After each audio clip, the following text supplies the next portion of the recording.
And I remember coming in, and one of the first things Stephen says to me was like, "Sweet haircut, man. Did you lose a bet?" I was high and tight back then too, you know. Jarvis Giles was in the back seat, and all he wanted was McDonald's. So we took a trip to McDonald's, and there was a little, he was screaming at a person in the McDonald's drive-thru, and after that, Cliff was like, "Hey man, you just ready to go to the hotel?" I was like, "Yeah, I am. Let's call it a night." I remember we were coming off the game field and back into the locker room, and we were joking around, and I just remember Stephen look at me, and he's like, "Hey man, welcome to the unique fraternity, the worst quarterbacks in South Carolina history." And it was an awesome moment. I don't know why Stephen wasn't practicing. Maybe he was taking a vet day in training camp or something. He looked at me and was like, "Big day, buddy. You're gonna get a shit ton of reps today." And it's like 105 degrees, and I'm like, cool. So that stuck. Big day. All right, welcome back, guys. Week 6 of Tailgate Talks with Gamecock Garcia here. Stephen and I fight weekly over who does the intro, and I lose every week. So here we go. You're good at it, man. You're crushing it. But no, it's we have a really cool episode coming up this week. It is going to be featuring arguably one of the greatest players to ever play at USC. You know, we've talked to him before. He's going to be a recurring guest with us. I mean, I guess we can call him the GOAT quarterback as much as it makes you want to punch him in the face. But Connor Shaw, what was it? 27-5 was his overall record as a starter. 17-0 in Williams-Brice Stadium. Hard to argue that. But no, had a really cool conversation with Connor. Kind of went different than we're used to. For sure. We've kept it. That was a lot different than I was anticipating it, you know, especially being out on the beach and kind of doing my thing with my family and then kind of going on that rabbit hole. I mean, that's part of the side that, you know, I've never known Connor to be like that. So yeah. I thought that was really cool to, you know, I've talked to him more in the last, I don't know, eight months to a year than I've talked to him in the last 10 years since graduating. So yeah, I mean, it's awesome that we can kind of reconnect and, you know, kind of get past our differences we had, you know, when we were in the same, you know, QB room. Yeah. I mean, I would, not that our conversations haven't been real this whole time, but this was more of a deep, more heartfelt conversation than our previous ones. Our previous ones have been kind of light and, you know, funny. This was, you know, Connor is a deep person. He's a deep thinker. So I completely expected it to go where it went, but it was really cool. I bet the fans are gonna really enjoy this one. So tune in for Connor Shaw, talking anything from football to family to his faith to, you know, working at the university to living in Cleveland, playing in the NFL. I mean, we hit all the top. Everything. Yep. I mean, so with a cold beer in our hand. Yeah, we did. Yeah. From a cockaboo too. That thing was pretty sweet. For sure. And then unfortunately, we have to talk about the debacle of the game we had last week. I mean, you weren't there. I was there on the sideline for the first half. It was the most electric Williams-Brice Stadium has been maybe since the Alabama game. I mean, it was absolutely insane. I mean, everything was going our way. You know, it's end of the first half. We kind of tinkered a little bit. I think we gave up 10 points in 5 or 6 minutes at the end of the half. But offense was clicking on all cylinders, forced a couple turnovers, had Nussmeier kind of shitting down his leg a little bit with the pressure we were bringing.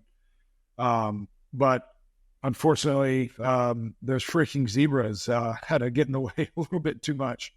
Every time against LSU, it never fails. Yeah, Wilbraham, did he come out of retirement for that? Or? He must have, man. Such bullshit. I mean, both of those pick six plays. I mean, those are game changers, obviously. Yeah, picky type plays. I mean, I will say, I mean, the game was a little different 15 years ago when you were playing, but the quarterback position, it's the most protected position, NFL all the way down to high school probably at this point. And I mean, Kennard played a hell of a game, but it sucks, but he needs to know not to make that hit. Not that it was egregious. He didn't hit him in the head. He hit him with his hands, but freaking strong ass hands. It's just knocked the shit out of him. But I mean, that's what you're training for. You're training to have strong ass hands. You're training to freaking kill the quarterback. And like, yeah, I mean, if he hit the guard like that or the tackle, it wouldn't have been a penalty, but because it was the quarterback, and all eyes run him, and that sucks. And then even the horse collar call was, I mean, it was up around that area, but it was Jersey. He wasn't for sure. Exactly, man. I've talked to so many former quarterbacks that, not even just South Carolina, just throughout the SEC and all other, conferences. And they're like, dude, this game has changed so much. Like we would have gotten hit like that and we would have got back up and started chasing them. We would have never gotten flagged. We knew, it's just, it's kind of wild.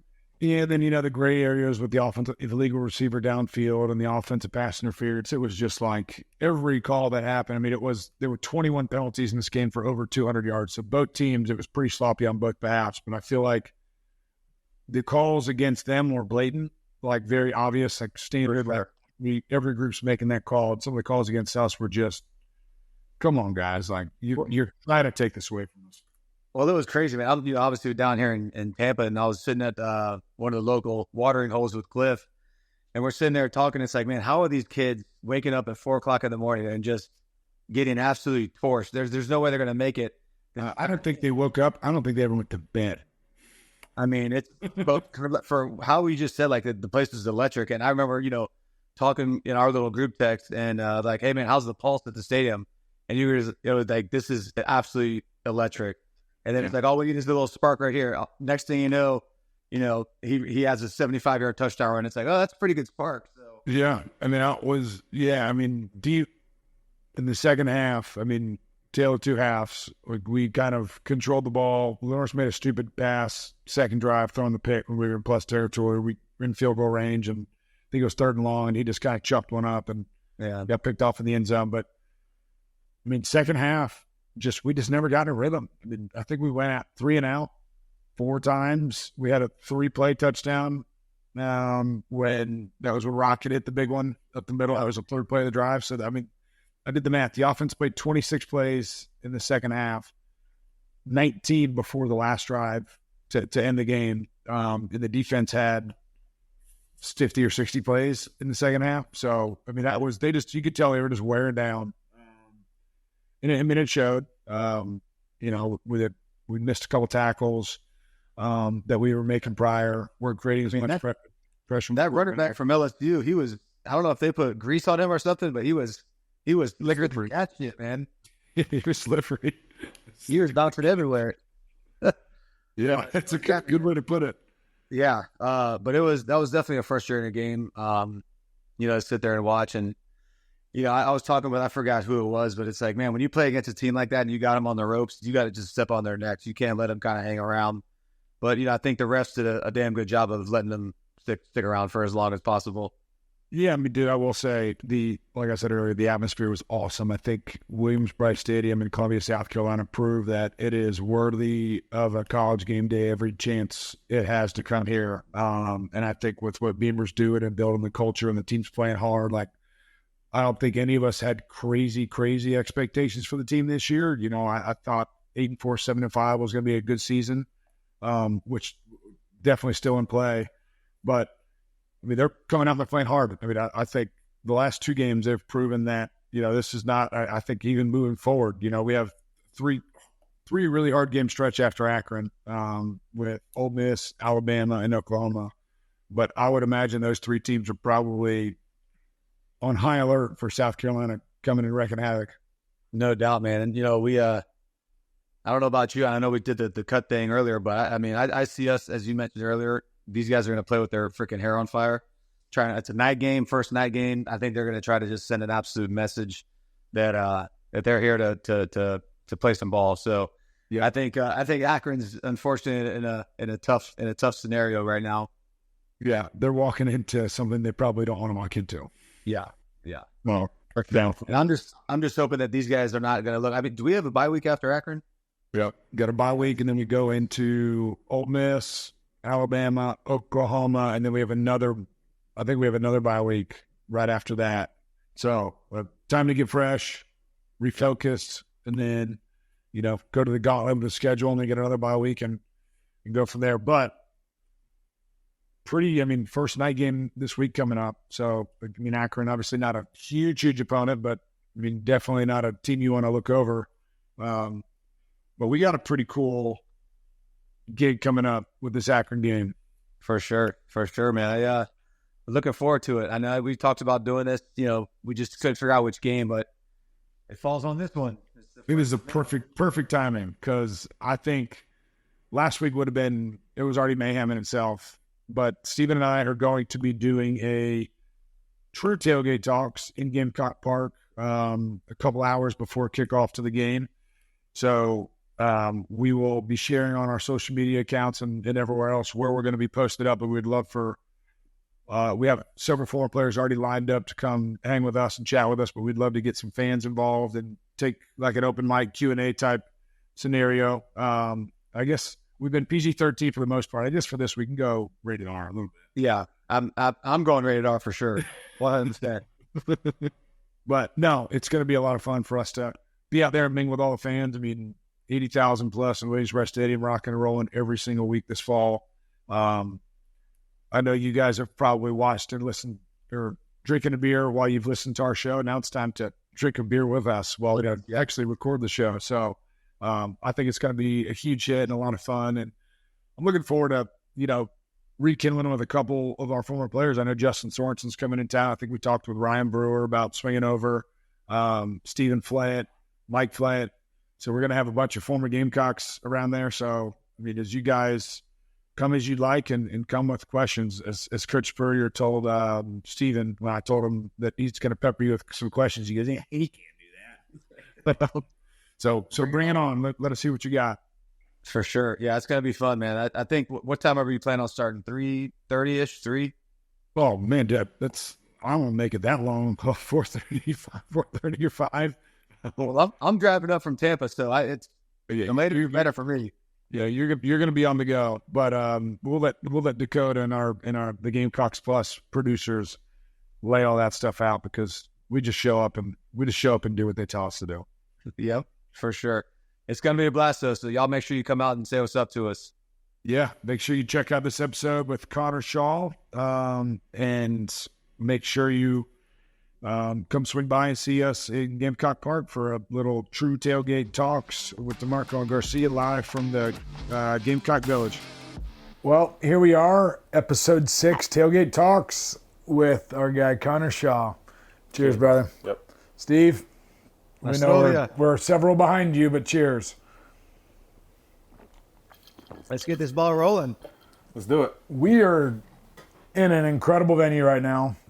We are in a Cockaboose, which in 3 days is going to be absolutely electric when LSU comes to town. College game day. Going to be super exciting. Will you be at the game? I'll be at the game. I'm bringing my daughter Mila. Okay. I took my son Decker to the opener. She felt a little bit left out, so now she gets college game day, which will be fun. Oh, daddy-daughter date. Yep. At Shout out to Stadium. Todd Horn on the Cockaboose. Yes. Good buddy at Clayton Construction. It's a pretty cool deal here. It's got to be one of the best traditions in college football. Oh, this is everybody that comes here and plays against us and sees these things is always so amazed at how cool these things are. No doubt. And the next question was like, can you live in those things? How cheap are those things? Yeah. And it's like, these things aren't cheap, and they're really cool, and they're really hard to come by. So, yes, Todd letting us use this for recording is super clutch. It's one of the OGs, too. You can tell he's kind of kept the integrity of the history here. 1990, I think. Yeah, I came in, I was telling you, I tailgated in this thing for the soccer game a couple weeks ago, and first time here, and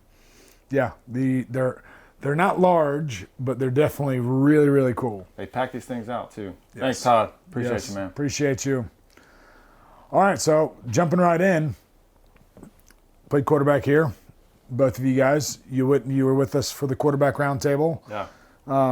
But one of the things I wanted to start off with was kind of like how it all started. And you were a coach's kid. Your dad coached high school football. Mm-hmm. Your brother played before you. Yeah. Talk a little bit about your childhood growing up and ended up being a quarterback. Was your dad a quarterback? And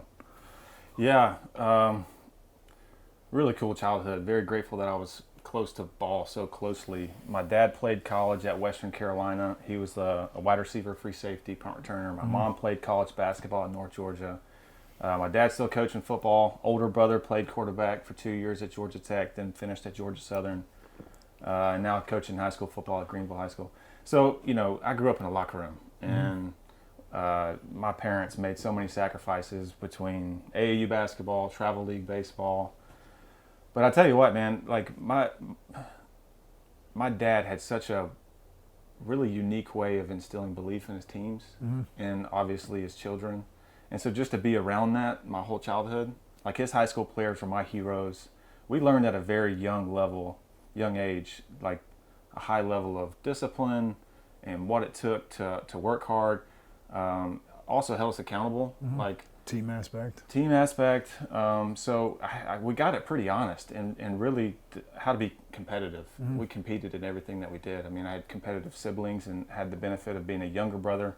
My brother's 2 years older, so kind of watching him develop and competing. So it was a really cool childhood, and it really shaped me into the person and player. Well, I mean, you went to Flowery Branch, right? Flowery Branch.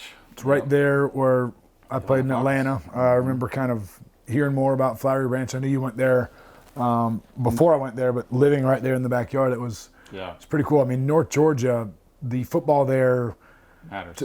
100%. But I mean, it's amazing that did Georgia just not recruit you at all, or what was the deal with the recruiting process? Why South Carolina? Yeah. Obviously, we're all grateful that you came here. I mean, even no, that's not true. That's not true.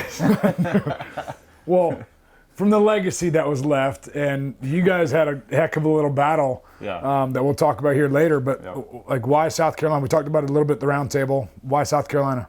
Well, I'll start with the recruiting process because I really got an edge just because my brother went through it. I watched my brother get recruited from schools. So, and I think this is one of the influences my father had is I wasn't big into the recruiting game. Like I wanted to go play on Fridays and bring value and go win football games. And I was just taught if you go do that, the rest will take care of itself. Now, I grew up a huge Coach Spurrier fan when he was at Florida. But where it began was South Carolina. So G.A. Mangus was the quarterback coach, offensive coordinator at Middle Tennessee State. My brother was committed there. So I knew Coach Mangus since my freshman year from in-home visits. And then when he got the job at South Carolina, maybe in 2000, was it 2008, 2009? 9. Yeah. That's when the recruiting process started for me. And then when they offered going into my junior year, that's where I was like, it's Coach Mangus, who I know, it's Coach Spurrier, it's the SEC. I had a high level of respect watching Stephen and the way that they formulated game plans and his style of football. So I knew I had a chance to come in and complement that and compete. But that's really why I didn't know a whole lot about South Carolina history. Or none of us three did. Yeah. I mean, I grew up. Well, I mean, that kind of fan. brings me into not to cut you off, but your recruiting visit. Can you dive into that just a wee bit? Let's hear about this. I had a unique visit. So I came in. All right. So I graduated early in December to enroll in January to go through spring ball, and back then that wasn't really popular. He did that, and unfortunately, just spend right off the bat. Yeah, right off the bat, coming in hot. So you must have been one of the OGs to come to do that because that just wasn't a real thing back then. But so my official visit was during December. Obviously, nobody's on campus. Everybody's back home during Christmas break. Y'all were preparing for UConn in the Papa John's Bowl. Oh gosh. And I went to practice, a couple of practices during my visit, and there was an eclectic group of quarterbacks when I visited. It was we had a good group. It was Stephen. It was Reed. Oh gosh. It was Aramis, Seth, Andrew. I got to be missing one more, but Andrew was my host, and so I got to know Clifford right off the bat. Which, man, love that dude. He's absolutely a glue guy in our locker room. But so many cool personalities. So, my first visit was to see Aramis, and Aramis was definitely partaking in some natural remedies. Yep. So from there, we went to go see Stephen, and it was you there and Seth, and I remember Trigley was there.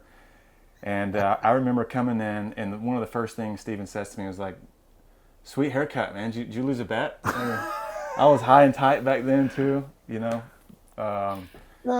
And he had a few coldies right beside him, and it was a really cool hang that night for me. And then from there, it just got more interesting because hopped in the car with Andrew, and Jarvis Giles was in the back seat, and all he wanted was McDonald's.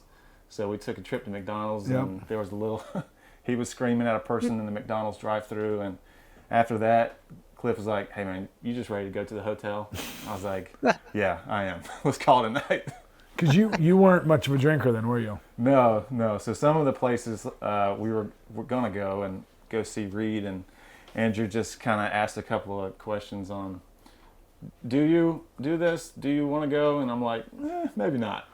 Well, like to the whole defense, like Cliffy was a square when he came on his visit. He was wearing his Letterman's jacket, and he had his high school girlfriend, and like Cliffy took care of me that night. Complete 180 from on his recruiting visit to hosting you on yours. So because Cliffy was with you and I. He's going to give me a lot of shit for these podcasts, because he's texting me right now like, "Hey man, ask Connor about this. Don't mention this. Don't." I was like, "Dude, shut up, man. Like, you've been graduating for a long time. Like, get over it, man." It's part of being what do you guys deem the unique fraternity? Yeah, truly. The few, the proud, the South Carolina quarterbacks. So that's you got to tell the unique fraternity like how the whole thing came about. Yeah, it's stuck for this long.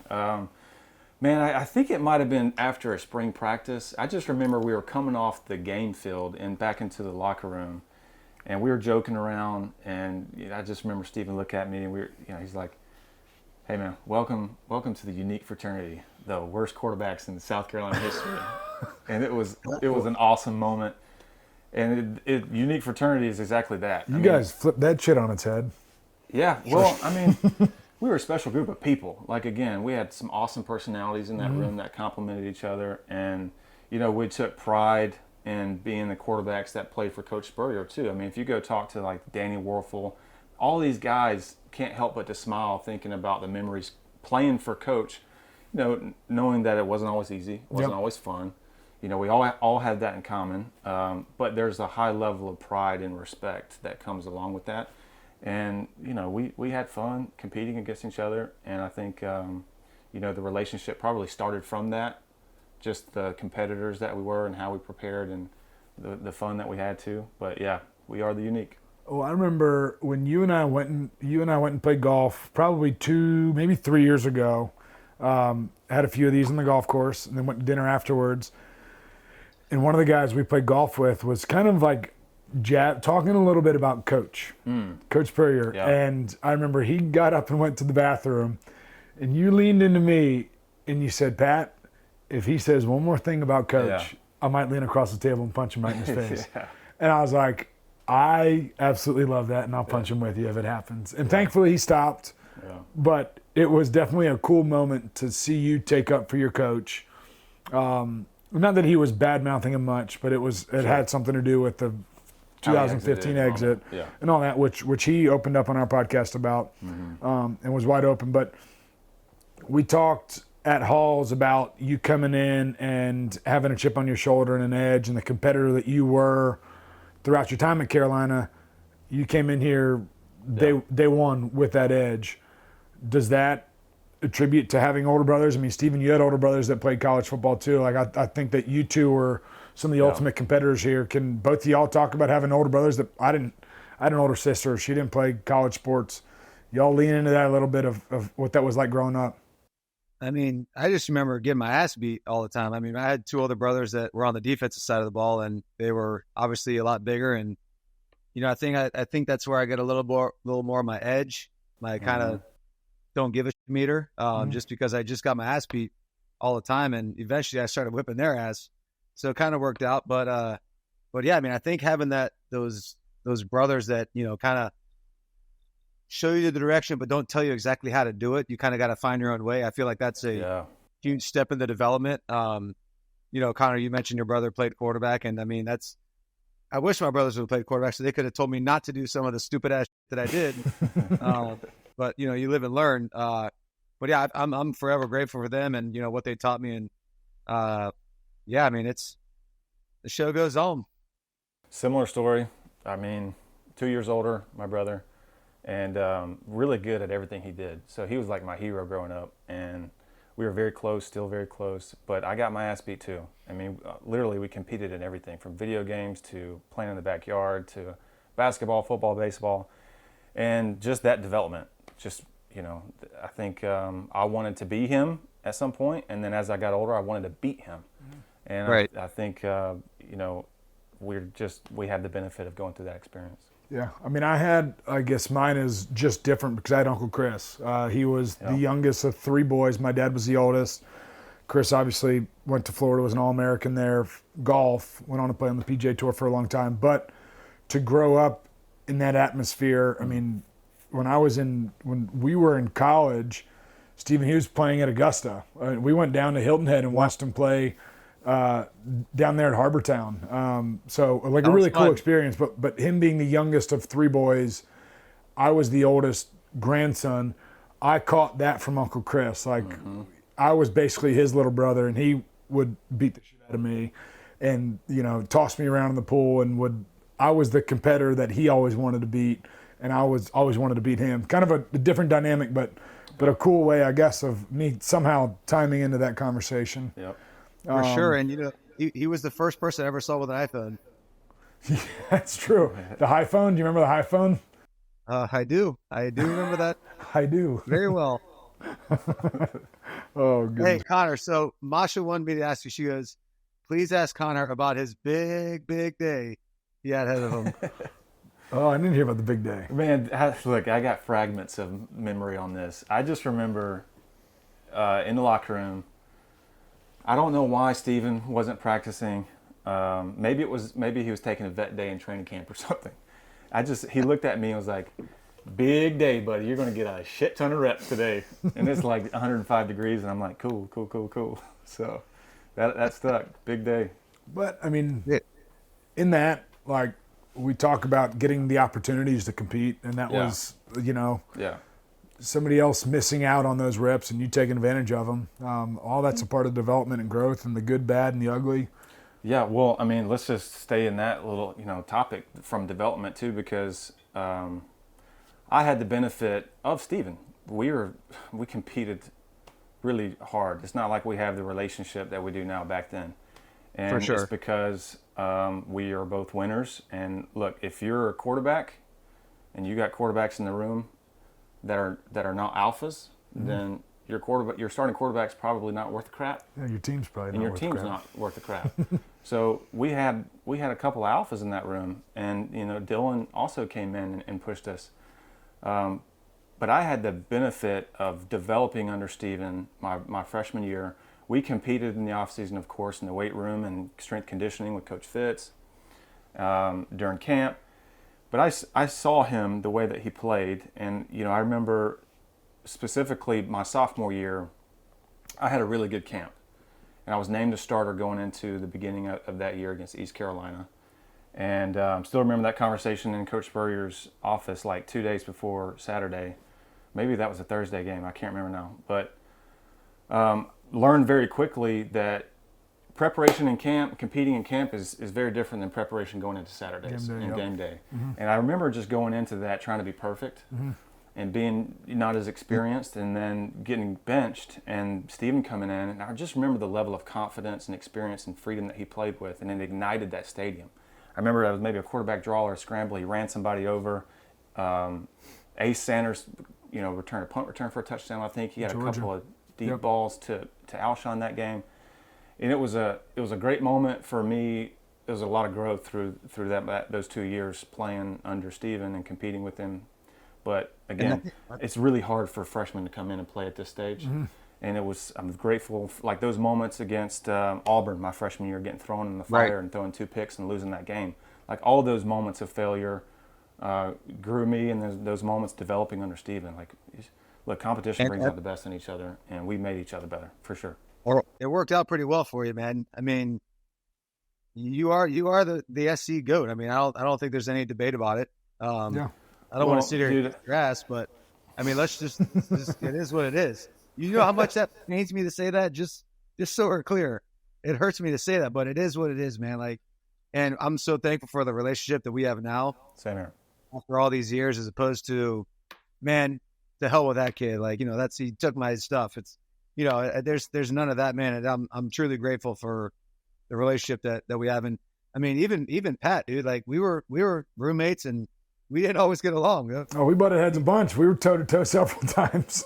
Sure, man. And like when you reached out and you were like, I want you to, we're going to co-host this show. And I was like, I'm in. So I think that's kind of like what the Gamecock mantra is like, just loyalty and, create that friendship. And it's kind of a forever bond. Yeah. It's kind of sidetracking, but, just want to say that.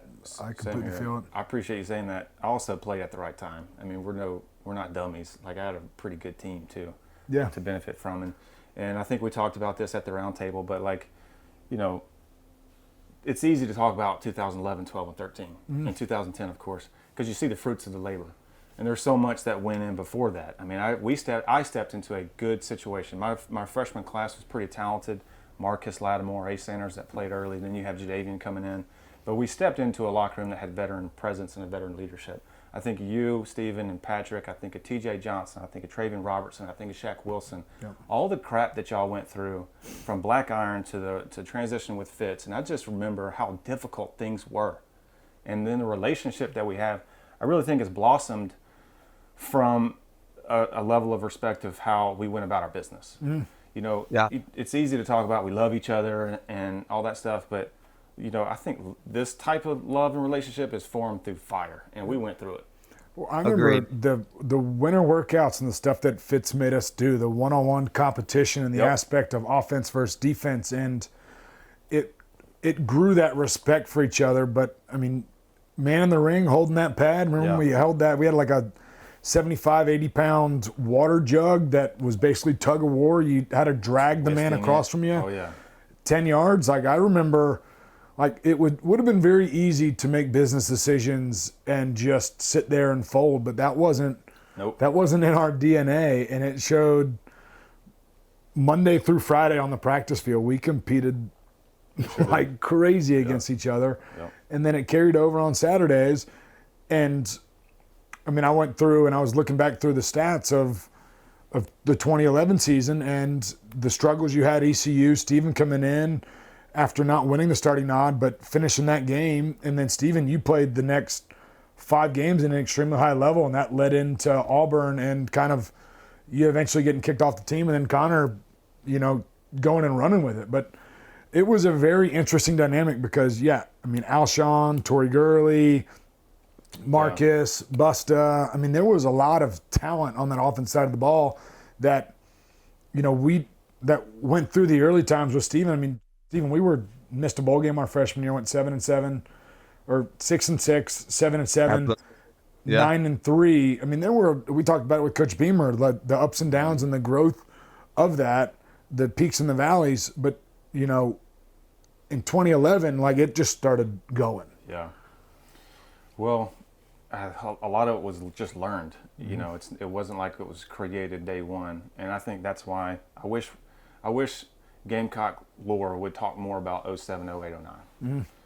And it's not easy for them because they just didn't know what was going on in the dark. Yep. And the foundation that was being set. But I'll talk about a little about that transition because I think there were 2 critical hires that happened beyond the recruiting, bringing people in. Craig Fitzgerald and Sean Elliott. Yep. And 100%. The keys of the culture is oftentimes in the weight room because they spend the most time with the players. And Coach Fitz brought an attitude and just a belief that we all had no choice but to buy in or get the hell out. And I think our motto that 2010 year was burn the ships. Yep. And it was just no retreat, and that was the attitude we had. And that was. We were a confident bunch. That was the meander. I didn't meander down here from Boston. That's right. Exactly. To do this, I came down here for a friggin' reason. Yep. Yeah. And we all love it. You guys, history guys, remember who says that? Or who said that? Hold on. Oh, that was Cortez. Yeah. Yep. Yeah. We ain't going back to England. We're staying our ass in America. So, yeah, man, it is wild. It's. I wish people would talk about the early 2000s or the later 2000s, but even before that, man, like the stuff that I saw, Blake Mitchell and I mean Pat, you saw Tommy Beecher and Smelly, and I mean you remember what the workouts like were, with Black Iron. I mean, it was hell on earth. Those sucked. Like that was it was the heavy Well, we had heavy Monday, Tuesday, Wednesday off. Thursday, Friday was Big 12. I mean, number of guys that I saw quit doing the three-way shoulder raise on the leg press machine, the abs on the track afterwards. I mean, it was. I think that's why I don't have any abs anymore. It's just because I don't want to do them. After Just swollen, and all the beer. Just one giant ab. Yep. But I mean, yeah, it's you know, I mean, I hear stories from Jordan and Dusty Lindsay. They comment on all of our stuff. I don't know if you see that or not, but I mean, some of those guys are just, they want to get on these podcasts so bad and tell about kind of the story before we were, you know, worth the shit, you know, and kind of our latter years and Connor's years. And I think that'd be kind of cool for Gamecock fans to hear. But, you know, to hear Connor kind of give gratitude to what, you know, he saw at an early stage is kind of cool. Well, I remember when your freshman year, it was one of your first couple weeks, maybe month on campus, but we were sitting at the Doty eating breakfast, and I think it was me, Stephen, Pinzak, kind of like all the older juniors, seniors, like the upperclassmen were sitting there. And I remember you came in, you grabbed your plate, and you went and sat at a table across from us by yourself. And I was sitting there, and I remember just for a brief second, like, dude, what the hell are you doing? And you're like, I didn't know if I was allowed to sit with you guys, if that was acceptable for a freshman to come in. And I was like, bring your ass, dude. You went and just finished the workout with us. Like, come sit down with us, break bread, let's develop this relationship. And ultimately that made us all tighter. And that made, I mean, the competitive piece that you two have, like, you guys know it more than anybody. I mean, the rest of us on the outside, we saw it. How much you hated him in the moment, how much he hated you in the moment of just wanting to go at it. Well, he says he didn't hate me. I know for a fact. I guarantee it. He did. I did not hate you, dude. It was the competitive spirit, competitive love. Yep. But I will say this: I thought Connor hit the nail on the head with the round table thing. It may be, like he said, QB bias, but how the QB room is how the whole locker room is going to go. If you guys have some competition in the QB room, there's going to be competition at literally every other position, and that's just going to make the team go. And Connor, I think you were 100% dead on with that. I never looked at it that way. I really didn't, because prior to you, and I love Blake Mitchell, I didn't see him as a, I don't want to say competitor because he throws the ball better than anybody I've seen in a long time. But, he just didn't have that competitive nature to where you and I were just battling at it, Yeah. Well, I mean, going back to, I remember that moment too. And I think you were a rookie in the NFL. I mean, I always carried the mindset when I came in, like I was head down. I just wanted to earn the respect of the veterans. That was really special. And I think the only way to do that is to shut your mouth and just go show it, get after it. And then when you get brought into the fold, you kind of feel like you're part of something bigger, and you kind of, find your position, your role, bringing value. But we had a special group, man. And, I think also it's worth saying that this podcast talks about the history of our experience.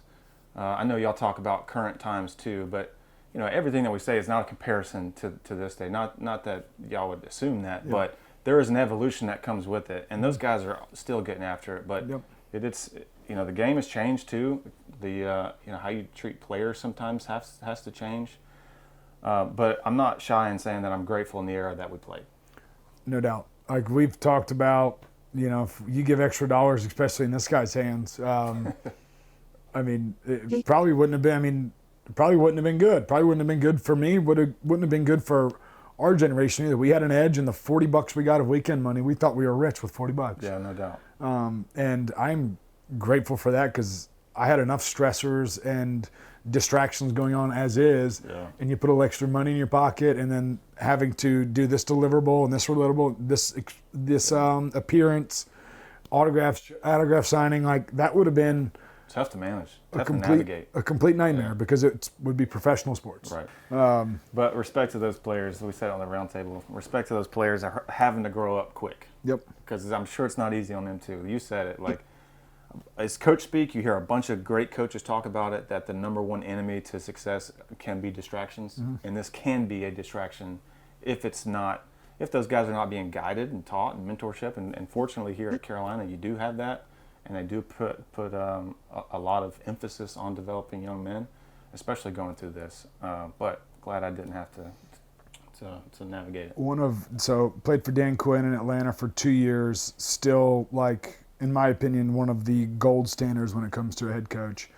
He had 3 simple rules. Kept it very simple. Early is on time. Mm-hmm. If you show up as the meeting starts, whether you're like walking in as it starts, 30 seconds, a minute, you're wrong. You need to be somewhere 10 minutes early. Be a professional. 2 was protect the team. So nothing is bigger than the team. Yeah.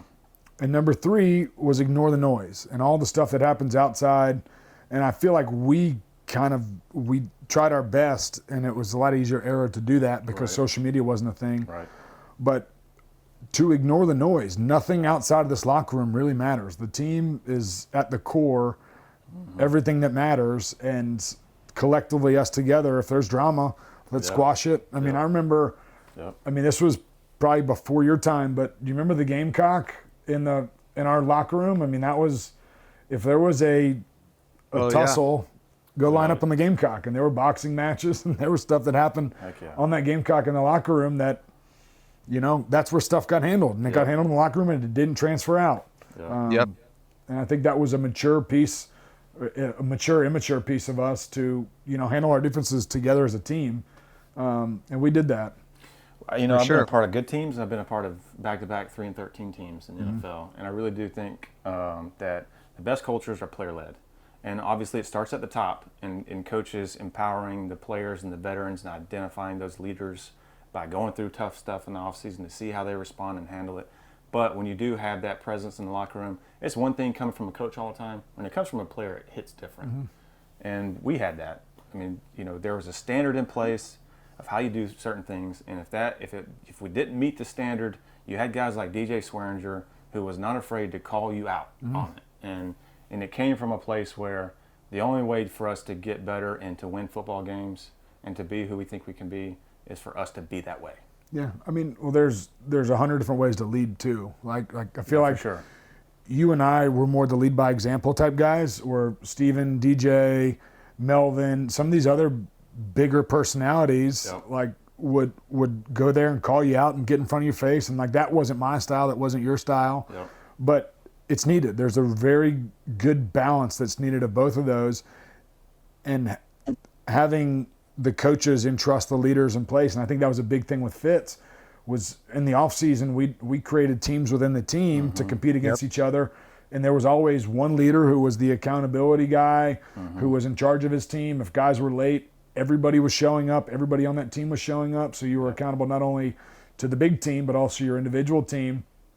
But Fitz also wanted our opinion. Yeah. And that was a big piece and earned my trust, where like Mark Smith Black Iron was awesome, but he didn't care what the leaders in the locker room said. You needed to show up, shut up, and do your work. Where Fitz was calling us in there, we were having team meetings within the team with just the head strength coach of, hey, like, did you guys enjoy this workout? What would you tweak about it? Like, not that he was ever going to pull back, but he wanted our opinion on ways that to make it better and to cater it to the group of men that he wanted to develop the most. And to piggyback off that, I thought what was really cool was when he had us kind of draft players to be in that certain team. You remember doing that? Yeah, I mean, I thought that was kind of cool, and you couldn't get away with doing that in this day and age. Everybody like, oh, you didn't pick me. It's not fair. I mean, that was a fun thing to do in the offseason. But to your point, from an accountability standpoint, I remember if guys miss class or for whatever reason you're late, it hurts the whole team suffered. And you're going to go get punished just, you know, like if the whole team were to miss it. So I love Reed to death, man, but I'm pretty sure he was the last pick every single time. Yeah, he was not the most accountable. I think he actually owed weekend money at one point, like maybe $300 or something like that for missing class. What's Jamie doing with all that money? The Jamie Spurrier Scholarship Fund. Exactly. Oh man! All right, Connor, what are you doing now, man? Tell everybody what you're doing now. Appreciate it. Appreciate the plug. I'm a large group insurance advisor with Gallagher, so I do quite a bit with large employers throughout the state. And in Georgia, I've got Shaw camps, which I started, 2019, so about 5 years now. I partner with Boys and Girls Clubs throughout the state. And that really it's 6 to 13-year-old kids who have never really been organized involved in organized sports. So it's fun to see them, the buses roll up and they get out, and all we're trying to do is just create a fun experience and maybe ignite a passion for sports, and because it's the unifier. I mean, that's why we all miss it, right? It's that maybe something this country could learn from is the locker room, and sports and competition and everything that creates. And then GC Supply. So my buddy Dustin Riddle had an awesome idea, and for me it was like, that sounds great. It's also a cool way to connect with Carolina fans and people in general in a different way. And it's gone for 2 years, a little over 2 years, and it's really cool coming up on game day and seeing all of our hats and merchandise throughout the stadium and throughout the state, really. Not just Rooster stuff, but things that we're trying to grow the small business. I don't think a day goes by that I don't see something with GC Supply. It's been really fun to see how people connect with it, for sure. Well, and it's a cool, trendy brand, and obviously being here in Columbia, it is all over the place. And like going to a basketball game, it is all over the place. Football games, it's all over the place. Going to a random dinner. I don't know if Dustin told you I was texting you individually, but I didn't know who I was messaging on the IG account. So my buddy's the QB/OC coach at Delaware.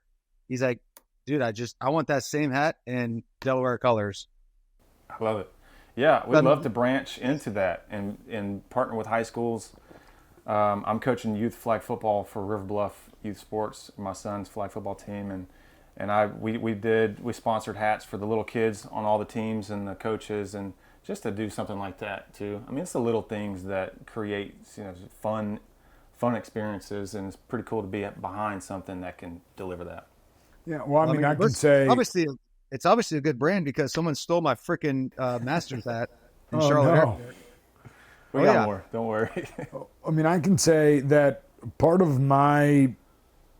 Stephen and I, when we started talking about this, was we realized how much the Gamecock fans flock to the GC Supply brand, and I think, not that we had an individual discussion about this, but I think internally we knew that there was a demand for former players getting more engaged in the Gamecock community. And, the apparel side, you guys own that market. Yeah. And from a content market and putting stories out there that we think fans want to hear and be engaged with, we know that former players need to be involved more in the capital city here in Columbia. Yeah, good point. Fans want to hear about it. Fans enjoy us, the memories, and also it's also good to still be around and known and in that space, especially as we're younger in the new business world here in Columbia. It definitely helps with that development. Yeah, I think it's a way for us to share our story in a different avenue, just like y'all are doing with the podcast and what you're doing at Case and Development, what you're doing with training quarterbacks in Florida. It's a different way to kind of extend our arms to other people and meet new people. And you've been very grateful. There's a reason I'm raising a family here too. Yep. When I was on staff at Carolina, I would speak to our to their prospective student athletes. I'd talk to their families, and one of the things I would always say is, yes, you're going to have awesome support in your 4 to 5 years as a student athlete here. You're going to have 85,000 people packed in Williams-Brice.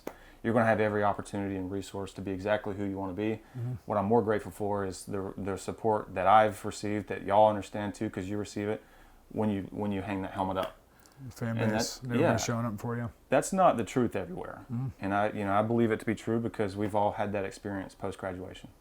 Well, what's it like being Connor Shaw in Columbia? I know what it's like being me, and I have a hard time remembering towards the end of the night. When's the last time you paid for it? When's the last time you bought a beer, Stephen, in Columbia, South Carolina? All right, sure, twist my arm. But what's it like being the GOAT in Columbia? Yeah. Well, I'm grateful, number one, because people are always, the first to come up and shake my hand and say, hey, man, appreciate everything you did for this place and, what our teams did for this place. I'll say I'm a homebody. We cook, we don't get out much, but whenever I do, I mean, it's it's still weird to me. I've just never seen myself through that lens. But there are some tremendous people in this state, and I'm grateful for it. Well, I bet Molly's like, I can't take this guy anywhere. Yeah. Everywhere I take him, he's known. Everyone wants to take pictures with him. He's just my husband and the kid's dad. Well, it's neat, and I don't ever take it for granted. And it's kind of funny to see my kids watch that when we're out, and they just look at me like, why in the world does someone want to take a picture of you? Has Mama Bear ever had a bow up and like told people to get away? No, everybody's really respectful. I mean, there's time or two, like at a restaurant, like or a date night, where but at the same token, like I would never want to give that up. It's still humbling that people want to meet me and my family and support it. Yeah, I asked that same question to Matt Ryan when I was in Atlanta about what it's like to be quarterback one in Atlanta. Atlanta's a lot bigger city, obviously. And very similar answer, it's something that comes with the territory. But he said his wife, Sarah, a few times at dinner, they only went to 5 or 6 different places, and the owners would put them in a corner, and they'd try to have his back to it. Yeah. But a few times, Sarah had to stand up and be like, look, I love that you love my husband. I love my husband. This is the only hour and a half this week that I get just with him. Please respect us and get away, which I thought was awesome that Matt didn't have to step up and be the bad guy in the situation, that Mama Bear was able to step up and put them in place. You didn't have to be the QB villain? You got that firmed up, brother. By the way, I'm looking at myself in this reflection. You guys didn't tell me that I look like freaking Doctor Strange with this freaking gray hair going on here. Slick back. You look good, man. Good God. Cheers, boys. Cheers. I mean, diving a little more in, I mean, you had a heck of a run here. You went 27-5. You went 17-0 in Williams-Brice Stadium. The stressors, I mean, you were perfect in this place for your first 2 full years. Going into your senior year, I mean, a talented roster, talented team, coaching staff all coming back. I mean, what was it like your senior year with the pressure of going perfect? Yeah, man, it's an awesome question. And there was. I mean, it comes with quarterback territory for sure. Not just the quarterback, but the entire team. But you said it, there was a lot of expectations after that 2010 season that y'all set the standard, knowing that we had great rosters and a lot of returning players. 2011, you win 11 games. 2012, you win 11 games. 2013, now the expectation is set. And so if a quarterback says that you don't feel that weight, then they're lying. And, to be honest, that weight sort of drove me. Maybe you call it fear of failure. I think maybe a little bit to that. But it absolutely drove my preparation to want to not fail and to want to be the best person for my own selfishly, but also for the team to give us a chance to go win on Saturdays. But I was talking to my brother about this even 2 days ago, because he opened up the season. He's at Greenville High School, and he's opened up against Dorman and Gaffney. First time in his career that he's 0-2, and we kind of talked about that stress, as a player and as a coach, of how you navigate it each week. And sometimes it's a relief after you win a football game and you have Sunday and you go on Monday and it starts over. So there are stressors going into it, but the game happens quick and the next week rolls around fast. Monday Night Football at Carolina comes quick, so you don't have a whole lot of time, but just find your routine and get into it. But I will say this: our goal each year was to not lose in that stadium, and I just remember vividly coming off that field. Not so much that we beat Clemson, not so much that it was senior night and gave us a chance to see if Texas A&M was going to beat Missouri to get in the SEC championship. More so just the pride that we had in that freaking place right there. And it, we had the longest active winning streak in Williams-Brice, and that's easy to say. That's a quarterback thing. It's for sure a team thing. But that was a goal each year at the beginning of the year, and that was something we want to accomplish. I just wanted to ask one more thing. I don't know. It could be another thing after this, but who knows? So going into my senior year, I got suspended for, I think, the 17th time. I go back down to Tampa, and I was telling Pat, he was like, so who started? How did that whole thing go with the East Carolina game? So I gave him like this long-winded text in response. I was like, I was down in Tampa, and they randomly drug tested me, every single week when I was down here in Tampa. So I'm suspended. So then I finally, I graduate. I pass all the drug tests. I come up for fall ball, our fall camp, and it was you and I just competing to see who's going to start. I just want to know what was going through your head, because I've actually never asked you that. I know what's going through my head. I want to hear what was going through your thought process that entire summer, because you were with the boys from June and July, busting ass, sweating your ass off, in the locker room, throwing 7-on-7, throwing routes on air after practice. What was your thought process, that during those entire 8 weeks? Yeah, I probably the only thing that was going through my head was I still didn't feel like it was my team. So it was an opportunity for me to get reps through that spring and through that summer and have a great level of development and growth through that time. I still didn't feel like I was in a pole position to be the quarterback for Carolina going into camp. Now, because of those reps, I felt like I was in a position to really compete hard for it and for the first time have some experience. But, the locker room still felt like it was Stephen's team, and the way that he played felt like it was Stephen's team. And again, we just talked about the performance that first game.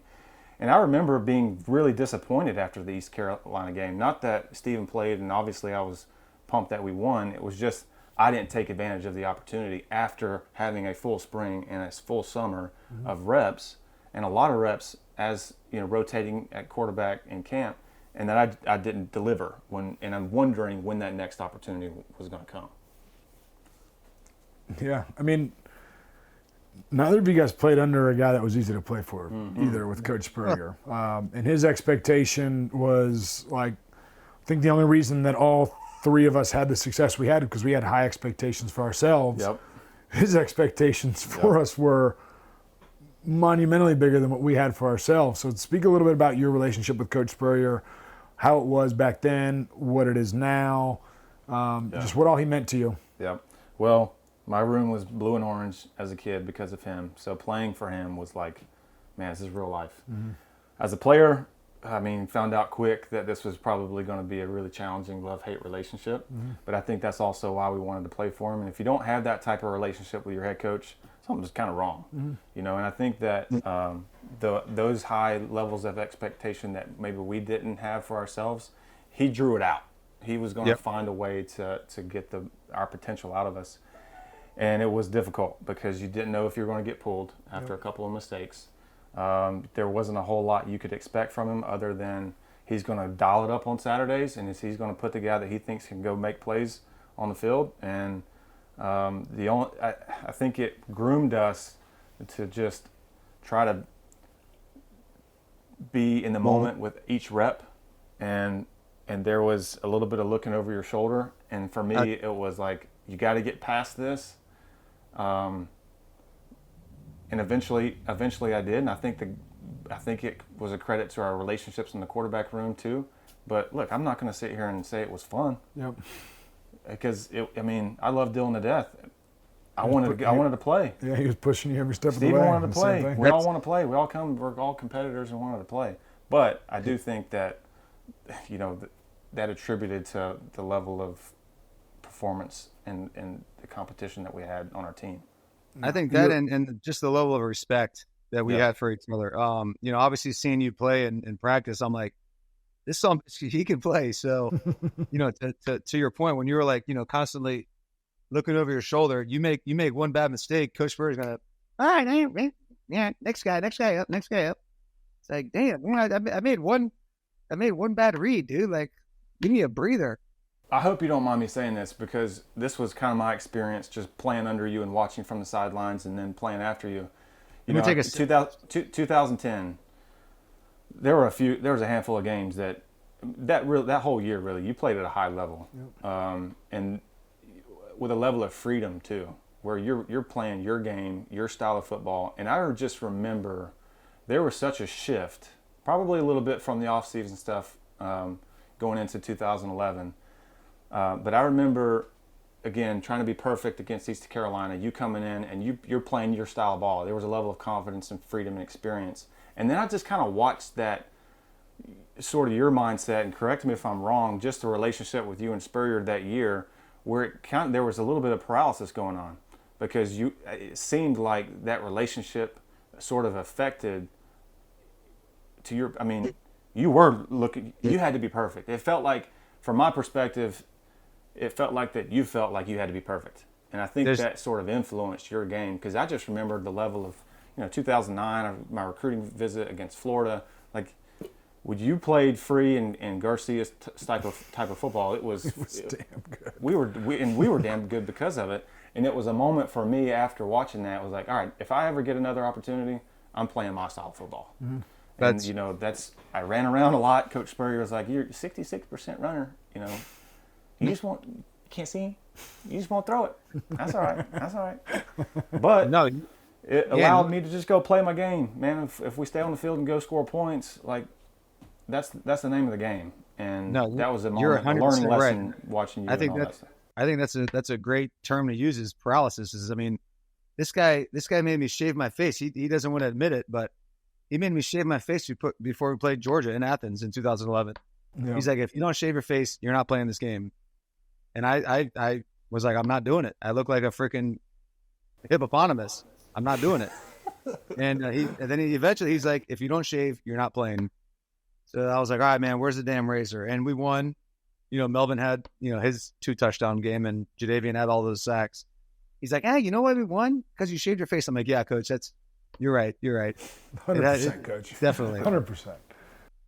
But I mean, yeah, it was definitely a constricted role in 2011. And, at the end of the day, man, it all worked out. You took the what does he say in dodgeball? Take the bull by the horns. I mean, you took the bull by the horns and, undefeated at home, and, the GOAT. So it all worked out. I didn't always like it. I didn't always appreciate it, but getting to know you on a more personal level has been fantastic. And, we definitely share a lot of the same beliefs, which is really cool. Yeah. Well, I mean, you created a heck of a legacy right next door in Williams-Brice Stadium, but now you're doing it at home with Molly and the kids. Talk to us a little bit about how important your faith, your family, and football are. Those are 3 things. I mean, we joke around a lot about them, but they kind of mold a lot of who we are. Yep. So dive into those a little bit. Man, this is going to be a long-winded answer. But, I grew up in a pretty tight-knit family. So my wife, Molly, she's awesome. I dated her all through college. But here's where the value of family sort of hit home for us. There's no real playbook for that. No doubt. So my rookie year, especially when you're 18. Yeah, no doubt. And so my senior year, we just finished playing Wisconsin in the Capital One Bowl, and then the very next night we find out that Molly's pregnant. So obviously not the circumstances that we wanted, but it started our family. Yep. And it made us grow up pretty fast. And then, we're off to Cleveland about 7 months, no, not even 7 months, 4 months later. And so, I'm going through as an undrafted, rookie. Free agent, going to compete for a roster spot in Cleveland with my daughter being born on cut day. And, we're up there with really no family. And so it made us close, mm-hmm. and it made us really prioritize our family. Mm-hmm. And everything that goes into being an NFL athlete, if you're not a drafted guy. I mean, it's easy to look on the outside and say this guy's a NFL player and he's living his dream. A lot of stressors. There's a lot of stressors, and there's a gypsy lifestyle that comes with that. Being released 2 years later, going to Chicago. My son's born there, no family in Chicago. So, those moments also grew us as a family, mm-hmm. and that's really carried on. We were raising young kids at a young age. And it made us better husband and wife, and which is really challenging with young kids going through all that. But my daughter just turned 10, my son's 7, and I have another son, Cutler, who's a little over 1 year old. And I think as you get older, values and priorities really shift in that direction.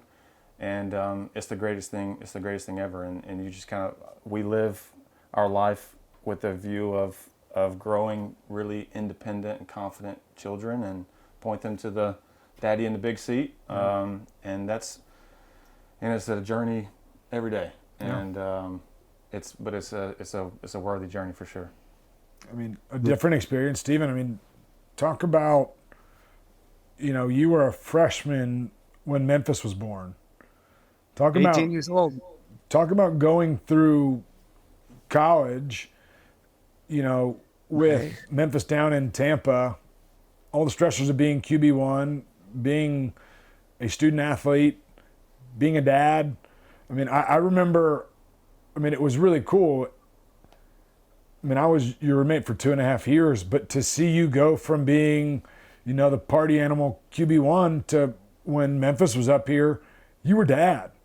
And to watch you rocking him and giving them in the bottle and all that stuff, it was really cool. I don't think we've ever really talked about it, but it was an element of Stephen that I don't think anybody else had the luxury of seeing other than your immediate family and me and Seth as your roommates, to see who Stephen was as dad at 18, 19, 20 years old. Talk about that a little bit.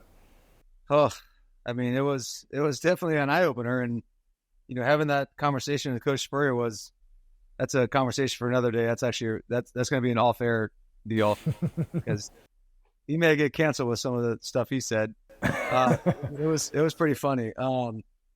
But yeah, man, it was definitely a challenge getting that phone call, and it all worked out. And now he's 16 years old and playing QB as a junior, and getting some love from some colleges. But yeah, it was definitely a challenge being in Columbia, being QB1, and as you guys know, as being players, just having that kind of stuff pushed on you. It's hard. It's very hard, but at the end of the day, man, like Connor said, man, family's everything, and I'm very fortunate enough to have a wife that's going to bring me a cold beer here very soon with a maybe on her. But yeah, it's the perfect timing. Right on time. Look at it. Shadur Sanders, perfect timing. But yeah, man, it was hard, man. What did Kirsten say the first time she met me? I want to say Kirsten's second time at our apartment over at Olympia Mills, one of the baby jumpers was in the living room. And we had just recently started dating. I remember she didn't say it face to face. I think she texted me. She's like, I just need to know, do you have a kid? I was like, no, my roommate does. That's hilarious. And Steve, or Kirsten, just her personality, she's very kind of by the books, and it kind of threw her for a whim. But she also knows you now, and I think a lot of that. I saw you as a dad at 18 years old. We had our first kid when I was 27. I had 9 years of seeing you as a dad before I had my first opportunity to be a dad. And I couldn't imagine going through what you had to go through at 18 years old, being a dad, all the good and all the tough portions of it too. For sure. And I don't know I think I said this to you guys, and I think I actually posted on my story, Nebraska in the locker room after they beat Colorado, or it was Northern Illinois when they beat Notre Dame. Yep. Just this past weekend. And those guys were celebrating. They were going crazy. That is one of the best feelings in the world, other than having a child. No doubt. Yep. I'm sure you guys can attest to that. Yeah. It's one of the biggest blessings in life. I'd say the three best days of my life, I guess there's multiple because I have 4 kids, but getting married to Kirsten, having all 4 kids that I have, and then probably running out of the tunnel at the Super Bowl, even though that didn't go our way, but just memories that'll stick with me forever. Not to mention. What about starting this podcast? I thought that would have been somewhere up there. That's minus the 4 kids. Let me carry the 2. That's number 8 or 9. Oh, but no, dude, this has been awesome. This is definitely not a typical episode of us. I think we got a little deeper than we usually do. Too, man. This has been very lighthearted and joking and funny stories, but we talked about some real stuff this episode, and I think we all have a deeper meaning in everything we do, and that's why we played so hard on that field right next to us, is because of some of the stuff that we talked about. So, love you, dude. Love you too, man. Appreciate you. 5. One more cheers. One more cheers. Over here. that a Fanta? Yeah, I switched to soda. Yeah, switch to soda. Awesome. Well, hopefully y'all enjoy. This was an awesome episode. Thanks again to Todd for letting us have the cockaboose, and game day coming up here. Let's go. On Saturday. We all played in game day experiences Right. here in Williams-Brice, and I know that stadium's going to be crazy. The fan base is going to be crazy. Jacob Hester's coming to town. Nice. He'll be here. He'll have his first ever introduction to Williams-Brice Stadium, not as a player, but as a radio host now.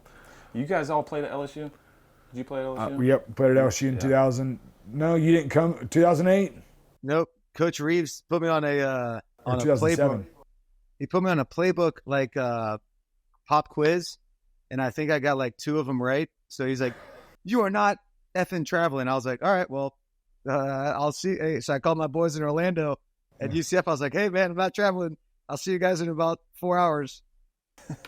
Yeah. Well, I'm glad Saturday's at Williams-Brice because That's a Death place. Valley, so that's a tough place to play. Yes. Awesome atmosphere. We played there 2007. It was the year they won the national championship. Jacob was on that team. Yep. And an absolute stud. So he was a really cool guest this past week. But not better than the GOAT. Appreciate you guys. Absolutely. Come back to this lovely town. Well, he'll be up here next week, which I guess this will be airing next week, but we can go ahead and can we break the news, Dakota? We can break the news. We're going to have a in-person true Tailgate Talks next week versus Akron. But we're going to have a tailgate set up over in Gamecock Park, and we look forward to engaging the fans and former players. You'll have to come over and drink a couple beers with us. But we're going to have an open mic where fans are going to come up and be able to ask us questions. This is at Dakota's expense because some of the stuff is going to have to be edited. What a team player, Dakota. But shout out to Gamecocks Plus, Chief Sports Network, all the people that have helped us, all of our sponsors. I'm rocking pants from Granger Owings right now. They're one of our sponsors. Stephen in our last episode looked very nice and was decked out from Granger Owings. This is probably the only time everyone will see that dressed up. Yeah, that was shocking. I was not expecting to wear long pants and a long shirt. I'm not used to that kind of stuff. Oh, you looked phenomenal. You look sharp, man. Poppy from Miami. Little Miami Vice. He's got the slick back right now. Felt like Pitbull for a second. All right, well, hey, go back out to the beach. Continue the party. We love you, dude. Love you guys too, man. All right, We'll see y'all next weekend, huh? Yep. See ya.